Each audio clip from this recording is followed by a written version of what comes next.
I wish I had known what to look for. So I was looking for that appeal, that house that I would fall in love with. Oh, Oh, I'm going to make it so cute, oh, And there are some fluky good decisions that I made. And it was an elevated position in a good street, very wide, lots of houses, no units or townhouses in the street, a little bit of renovation work starting to happen. That was pure fluke, honestly. mm. I lived across the road. That was really, really, the signboard went up and I went, oh, I can That afford looks that. good. I can afford it. But I didn't know what to look for. I was fixated on a renovator. I really wanted to do this renovation thing. I had that advice, buy the worst house in the best street that you can Oh, afford. yeah. It doesn't always add up to the right option though. Mm-mm. And in hindsight, there are other things that I could have purchased. I did all right in that property, but really it was a float. It Mm. it was a B grade property, and I probably could have bought something better if I'd known what to look for.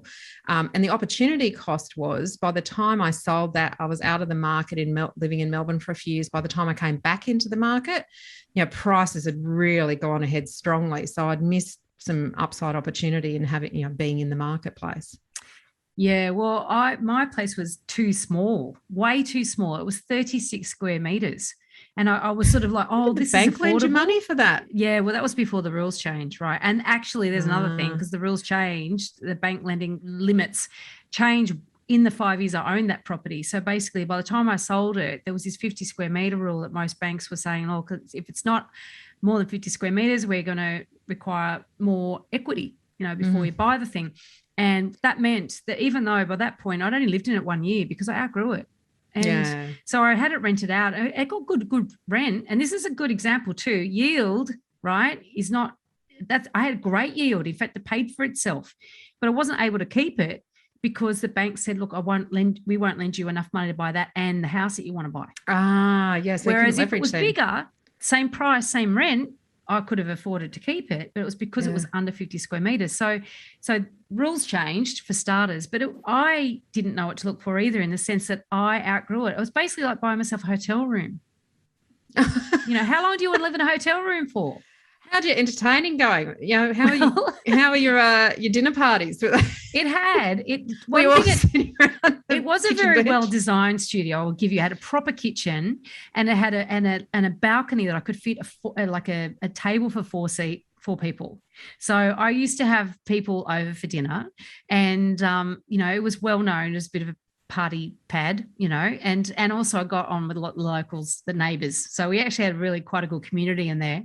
But yeah, and one friend came over to look around. I was all very proud. And Andrew stands in the literally opened the front door. He says, "Show me around." I said, "Well, stand in the corner and silver your head."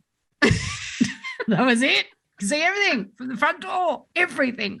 Um, so it was small but perfectly formed. But yeah, so it was just too tight, too But yeah, tight. knowing what to look for often as a first home buyer, you're so influenced by the things that you hear, the things that you read, and they're not aimed at you specifically in your circumstances and your stage in life, and where you're going to be in 5 years and what your plans are. And it's such generic information that other people give you.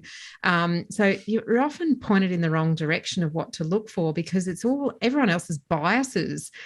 And honestly, if they're not if the person that's talking to you and telling you what to look for, look for this, look for that, you should buy here, and what about this one, often they've only bought one or two houses themselves, and they don't know if they've done well out of that house yet, because it's not until you go to sell that you really know whether your property Oh, has performed or underperformed.